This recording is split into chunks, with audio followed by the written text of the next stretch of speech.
صباح الفل. هعمل دي بس عشان كوبي رايتس. العربية الصبح قررت ان هي تضرب مديول ABS. الحمد لله منورة تراكشن كنترول، فرامل، كل حاجة منورة، شجرة العيلة نورت. وانا عرفت منين ان هو كنترول ABS؟ اكستور بتاع ده اختراع، دايجنوستيك تول، في سبيشال فانكشن، في شوية حاجات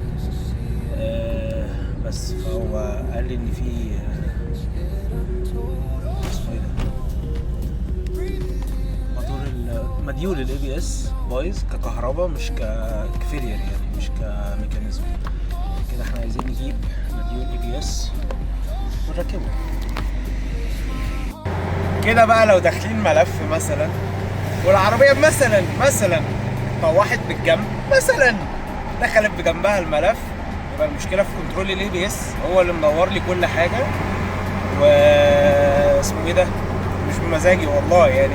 التراكشن كنت ايه يا حاجة والتراكشن كنترول ما اشتغلش، ف مش بايدي والله، مش دعوة يا مخي. كده الصوت عادي خالص، مفيش اي حاجة. دوس بقى كده.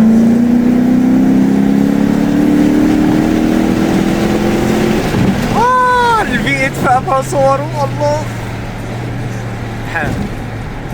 هاي اكتر حاجه ما بحبهاش في العربيه دي الاويل كولر.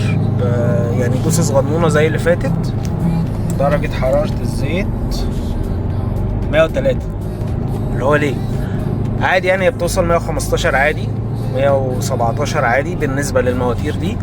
بس يعني من الحاجات اللي انا عايز اعملها في العربيه دي ان انا اركب اويل كولر عشان يبقى الموضوع اهدى بكتير. لان طبعا كل ما درجه حراره الزيت هديت، كل ما الموتور يتحافظ عليه اكتر، وكل ما كده العربيه هتبقى فايقه اكتر يعني. ركننا العربيه نسيبها تهدى، نطلع نفطر وايه، زيت توست قد كده، وبعد كده ايه نيجي نركب كنترول ABS. متقلقيش هتبقى كويسه. ونسلم على ال36. هاي كوكا. نروح نسلم على الموتور بالمره عشان بقالي كتير قوي مشفتوش. ابو الصحاب عمل ايه؟ هنركبك قريب متقلقش. ايه ده؟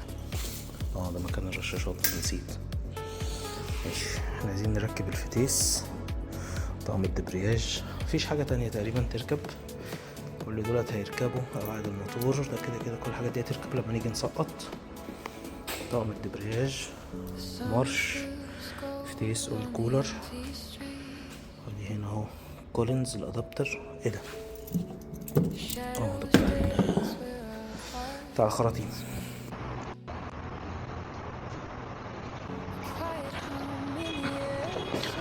اول حاجة عايزين نمسح كل الايرورات. ثبت دي فين؟ نثبت دي فين؟ نعمل كده، نعمل كده، نرفع دي، نثبت دي هنا.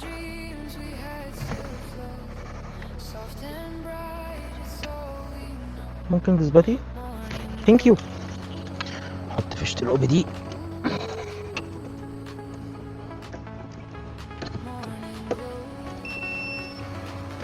مع ان انا عارف ان انا كده هفصل البطارية وهعمل ريست، بس ايه، انا بحب اعمل الخطوة دي بصراحة، نلحق بيها على الكنترول برضو. مش عارف ونطمن. يلا اعمل كمبيوتر.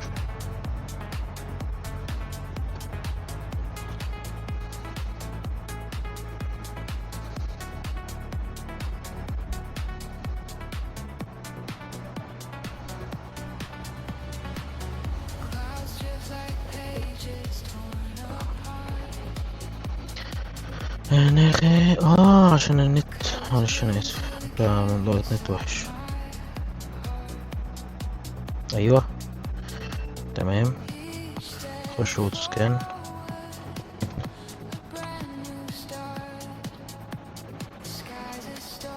تشارجر مظبوط. اوتوماتيك سكان. لو فلويد ووشر. عارف والله انا لسه شايل البتاع ادي.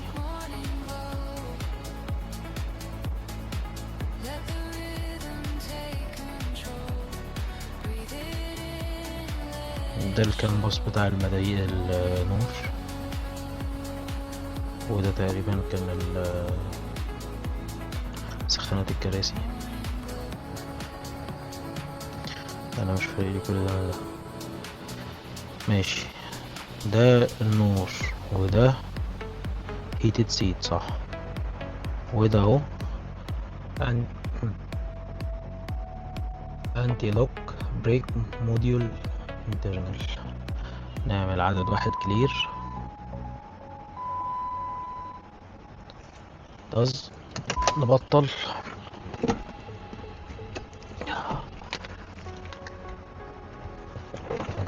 نروح نفصل البطارية.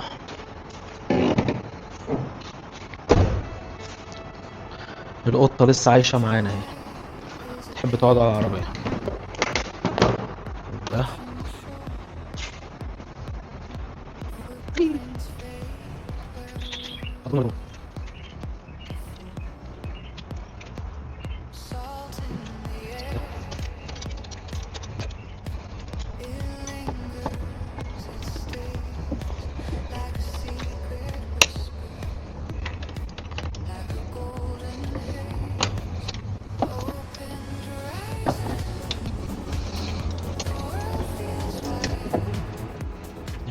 نسمع نمشي نزبط فيها بس حاجة بعد كده.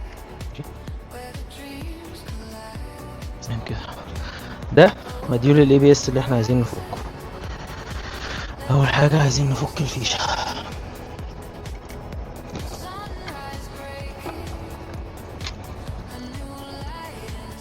مديول الاي بي اس بيركب في العربية كابس، ملوش مسامير، بيتثبت يعني المواسير اللي فوق بتبقى مثبتاه مع الثلاث حتت اللي تحت اللي بيركب فيهم، والمديول نفسه بيبقى مربوط باربع مسامير الانكهات كده في الشاسيه اللي هو الميكانيزم نفسه يعني.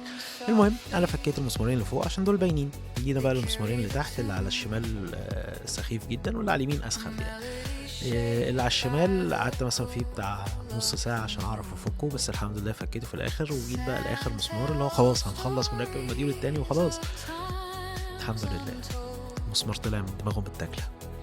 فنعمل ايه؟ قررت ان انا هفك الميكانيزم كامل واركب الميكانيزم التاني. فكيت المواسير وجيت عشان اطلع بقى الميكانيزم كامل من مكانه، هو حالف ما يطلع. فهي يعني العربية كلها كانت متضايقة ان انا اللي اشتغل فيها تقريبا. فقررت اقفل كل حاجة تاني واروح بقى لحد من صحابي يعملها يعني. طيب انا اصلا اول ما اشتريت العربيه انا كنت عندي مشكله في الفرامل. العربيه اصلا ما كانتش بتقف خالص. فاول حاجه كنت بدات بيها التيل والطنابير، فجبت لها فرامل بوش وهنرجع نركبها تاني بس مش دلوقتي. وجبت لها الميكانيزم بتاع الاي بي اس، طلعت المشكله مش فيه، طلعت في الاخر المشكله في السيرفو. فغيرت السيرفو، الفرامل ظبطت. فانا عندي ميكانيزم قديم هو ده اللي انا كنت هركبه يعني. بس فيلا بقى ايه، ناخد العربية ونروح نركب الفرامل في حتة تانية.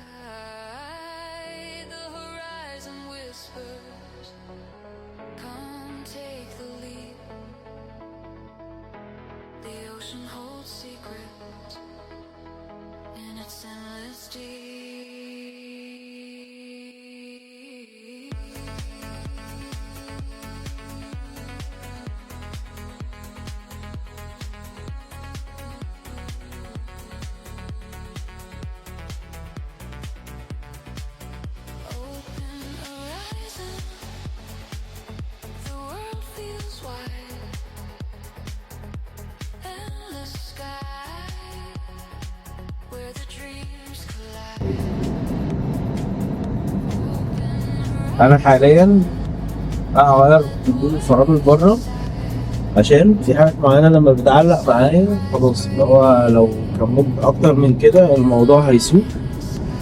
فنروح لحد يعملها و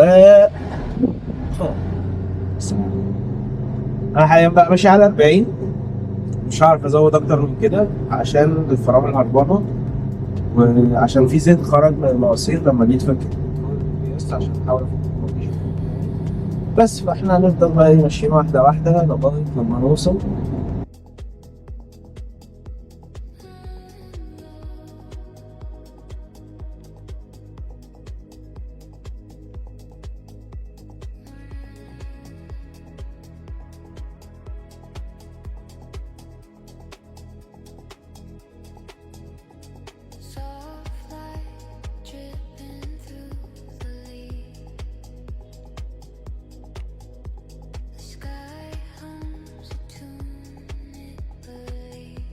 وصلت اوتو باي ودخلت العربية ووقفناها على الكوريك عشان لما نيجي ناخد هوا للعجل نرفعها على طول، يعني منقعدش نرفع حتة في حتة.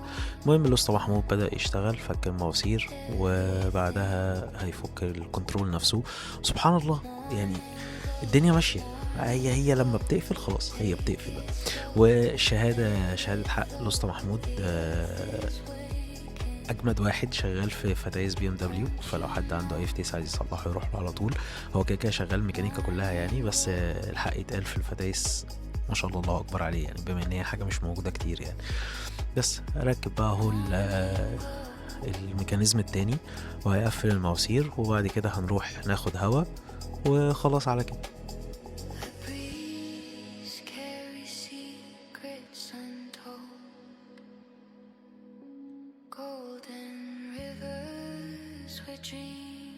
بعد ما يخلص هينضف بميه وبعد كده بمسدس الهواء، عشان الزيت الباكن بياكل اي حاجه حواليه، فلازم ننضف بميه عشان ننزله كله، والهواء عشان ما يبقاش فيه اي ميه حوالين الكهرباء.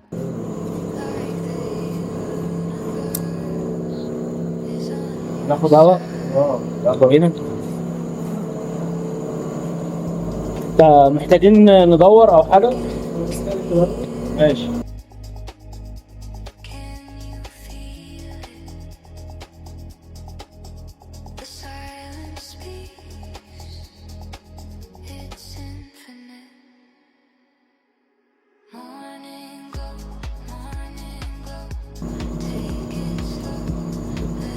حاليا نقعد نكارك نسيب، نكارك نسيب عشان نخرج كل الضغط اللي هو الهواء الزيادة اللي في الدايرة، عشان المفروض الدايرة دي ما يبقاش فيها هواء خالص عشان تقفش.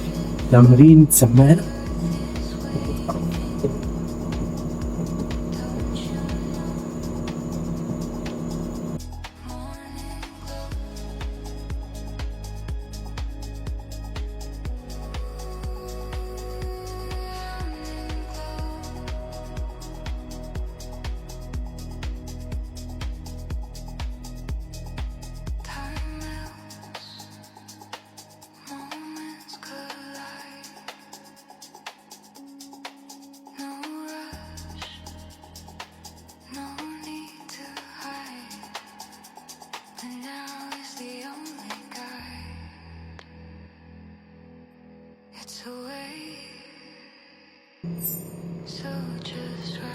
عودة ورا شمال، ورا يمين، قدام شمال، قدام يمين.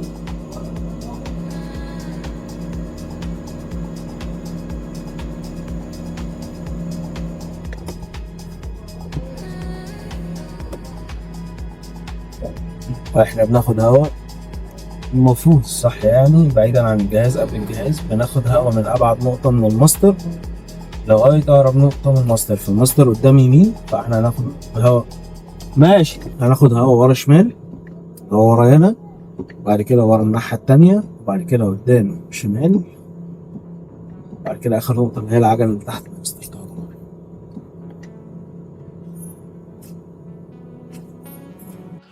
وشوية الكاميرا قررت تفصل من الحر عشان بجد الجو حر جدا، فخلصنا بقية الشغل اللي في العربية وهنطلع نجرب بقى.